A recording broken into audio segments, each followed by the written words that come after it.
છે। હું છું રેખા માલકાની અને જોઈએ આજના સમાચાર। મોડાસા શ્રી ગોકુલનાથજી મંદિર પરિસરમાં પરમ પૂજ્ય કૃપાળુ ગુરુજી શ્રી દેવકીનંદન આચાર્યશ્રીનો જન્મોત્સવ ઉજવાયો। મંદિરના પ્રમુખ મનહરભાઈ શેઠ દ્વારા મંદિરના દ્વારા ઉપર છાપા લગાવી પુસ્તકને તિલક કરી સૌ પુષ્ટિ વૈષ્ણવ ભાઈ બહેનોને વધાઈ ગાઈ પરમ કૃપાળુ ગુરુજી શ્રી દેવકીનંદન આચાર્યજીનો જન્મદિવસ ઉજવાયો। તારીખ 24/3/2025ના રોજ મંદિરને સવારથી જ શ્રી ગોકુલનાથજી મંદિરને આસોપાલવના તોરણો તથા રોશનીથી ઝગમગ કરી સુંદર સજાવટ દ્વારા મંદિરને સજાવવામાં આવ્યું હતું। આ દિવસે સવારથી જ પુષ્ટિ વૈષ્ણવ ભાઈ બહેનોની ભીડ જામવા લાગી। સૌ વૈષ્ણવોએ વધાઈ તથા કીર્તન ગાઈને આનંદ સાથે ઝૂમવા લાગ્યા। સમગ્ર મંદિર પરિસરમાં આનંદ છવાઈ ગયો।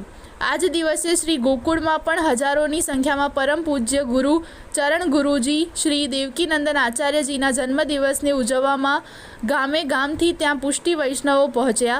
શ્રી ગોકુલનાથજી મંદિરના ઉત્સાહી પ્રમુખ શ્રી મનહરભાઈ શેઠે આ સમગ્ર કાર્યક્રમને લઈ ખૂબ જહેમત ઉઠાવી કાર્યક્રમને રસમય બનાવ્યો। સાથે સાથે મંદિરના પૂજારી પવનભાઈ શર્મા દ્વારા પરમ પૂજ્ય ચરણ શ્રી ગુરુજીના જન્મોત્સવને ઉજવવા ખૂબ સાથ સહકાર આપ્યો।